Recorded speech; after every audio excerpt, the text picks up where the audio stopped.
Ils existent peut-être depuis très longtemps. Les aborigènes d'Australie les connaissaient. Au XVIe siècle, il en est également question en Europe, dans des récits qui en parlent comme de l'œuvre du grand faucheur. Personne ne pouvait dire d'où ils venaient. En quelque sorte, l'œuvre du diable. On ne sait toujours pas s'il s'agissait aussi à cette époque de cercles ou de figures apparentées. La légende veut qu'il soit réapparu de façon sporadique en Irlande, dans des champs de céréales. Ce n'était tout d'abord que des rumeurs chuchotées par des paysans miséreux que guettait la famine. Ils croyaient plutôt au retour du grand géant Finn McCool, dont ils pensaient reconnaître les traces de pas dans l'herbe. Cela a duré ainsi jusque dans le milieu des années 60, lorsqu'on en découvrit plusieurs dans le Queensland, en Australie.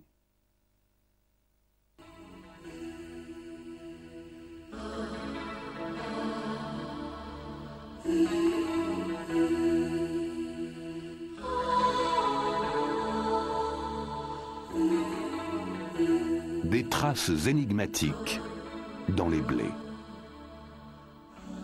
Au milieu des années 70, des cercles isolés se sont tout d'abord formés dans le sud de l'Angleterre. À une bonne heure de route de Londres, à quelques kilomètres seulement de l'une des plus grandes villes du monde, centre économique et axe de communication du monde moderne.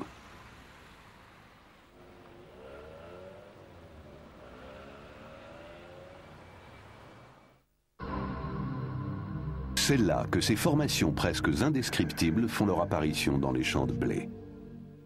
Indescriptibles dans la mesure où les hommes, dans toutes les civilisations, ont jusqu'ici été en mesure de créer des milliers et des milliers de symboles et de signes à des fins les plus diverses. Pourtant, ces formations géométriques ne ressemblent à rien de ce qui s'est fait jusqu'à présent. Il existe bien sûr des exemples célèbres de cercles et de lignes dont la symbolique nous échappe en partie. Il en existe presque partout dans le monde. Cependant, le phénomène semble se concentrer en Angleterre, dans le comté de Wiltshire, où cercles et lignes se multiplient année après année pour former des compositions savantes que l'on ne voit nulle part ailleurs.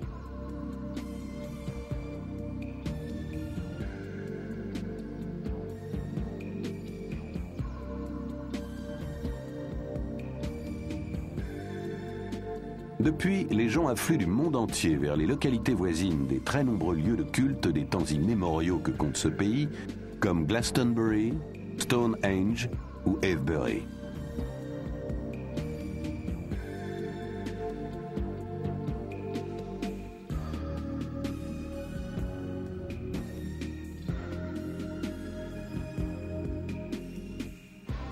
Les illusions de ces pèlerins ont été mises à mal en septembre 1991, à une époque d'indifférence généralisée, lorsque deux retraités facétieux, Doug Bower et Dave Corley, ont affirmé être les auteurs de toutes ces formations. Mais des centaines de formations en 3 mois, alors que le blé est en train de croître et de mûrir, il paraissait très improbable qu'ils aient pu faire ça tout seuls. Et lorsqu'on les a interrogés, ils n'ont même pas été capables de reconnaître les formations qu'ils prétendaient avoir eux-mêmes dessinées. Il y a eu, bien entendu, beaucoup de fraudeurs. Mais se sont-ils vraiment inspirés de Bower et Corley? Dessiner des ronds dans l'herbe est-il en passe de devenir, à l'instar de tant de formes d'expression qui n'ont pas trouvé leur place dans les livres d'histoire, l'emblème d'une subculture à laquelle appartiendrait aussi la tradition des arbres de mai des localités voisines?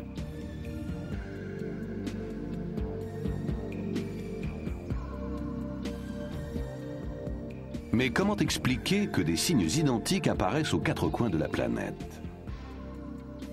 S'agit-il d'une conspiration internationale d'étudiants en mal de distraction qui se servent d'Internet pour donner de l'ampleur à leurs mouvements secrets? Mais pourquoi se donner toute cette peine quand on pense que les journaux n'en parlent même pas, alors que le phénomène dure depuis des années? Le Monde s'est mis à parler des fameux crop circles en 1990 et 91, puis bientôt plus rien dans la presse grand public. C'est comme si, dans toutes les années qui ont suivi, rien ne s'était passé. Pourtant, le phénomène se produisait toujours sans qu'aucune explication ne soit trouvée.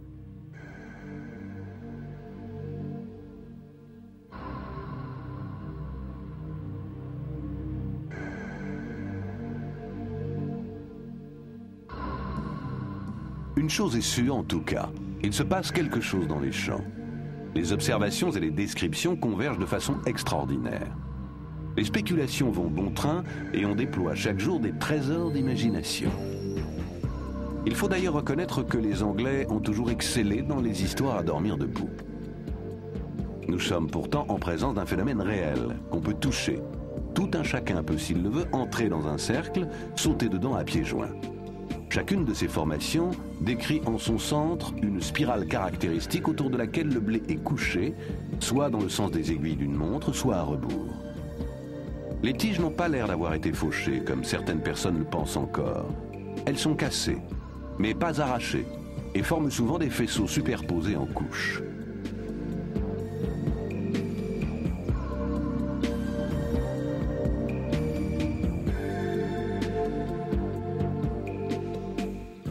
En 1991, environ 250 cercles simples sont apparus, mais aussi, comme en 1990, des formations de grande taille, atteignant 240 mètres de long et présentant des formes très étranges. En 1992, on en compte 180, dont plusieurs certainement fausses. Les critères permettant de distinguer une vraie formation d'une contrefaçon sont assez difficiles à déterminer. Pour pouvoir se prononcer, il est important, semble-t-il, que les traces soient fraîches et que personne n'ait encore pénétré à l'intérieur. Mais cela est impossible à mettre en pratique car personne ne peut dire où apparaîtra le prochain pictogramme. Cela dit, certains chasseurs de traces ont décelé des champs électromagnétiques jusqu'à 3 jours après l'apparition. Des piles qui ont en temps normal une autonomie d'1 heure et demie se vident en 10 minutes, comme si leur énergie était aspirée. Des scientifiques du monde entier, toutes disciplines confondues, se sont rendus dans le sud de l'Angleterre, là où se produisent ces phénomènes, pour trouver des explications rationnelles sur le mode empirique. Depuis, de nombreuses revues scientifiques abordent la question. George Wingfield, éditeur de la revue The Cerealogist, est l'un des plus grands spécialistes dans ce domaine.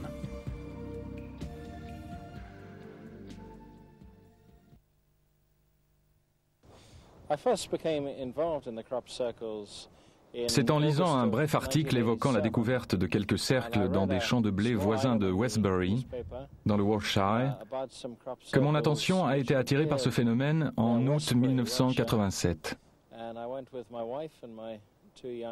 Je me suis rendu sur les lieux en voiture avec ma femme et mes 2 fils, pour voir de quoi il en retournait. Je me souviens encore très bien m'être dit qu'il devait forcément y avoir une explication rationnelle. De par ma formation, j'avais l'habitude de penser selon un schéma scientifique. Mais nous avons dû rapidement admettre que ces 2 cercles que nous avions sous les yeux avaient quelque chose d'énigmatique. Nous avons essayé toutes les hypothèses. Peut-être des vents tourbillonnants ou un phénomène atmosphérique du même genre. Peut-être fallait-il y voir la main de l'homme. Mais nous avions l'impression que ce n'était pas de cela qu'il s'agissait.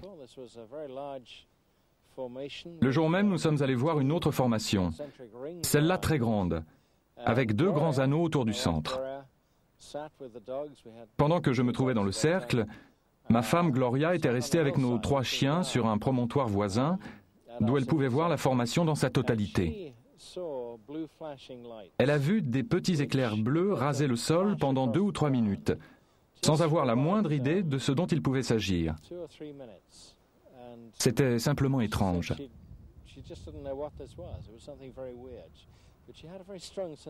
Elle m'a dit ensuite qu'elle avait eu l'impression qu'il y avait quelque chose dans le champ que l'on ne pouvait pas voir, mais dont la présence produisait ce phénomène lumineux.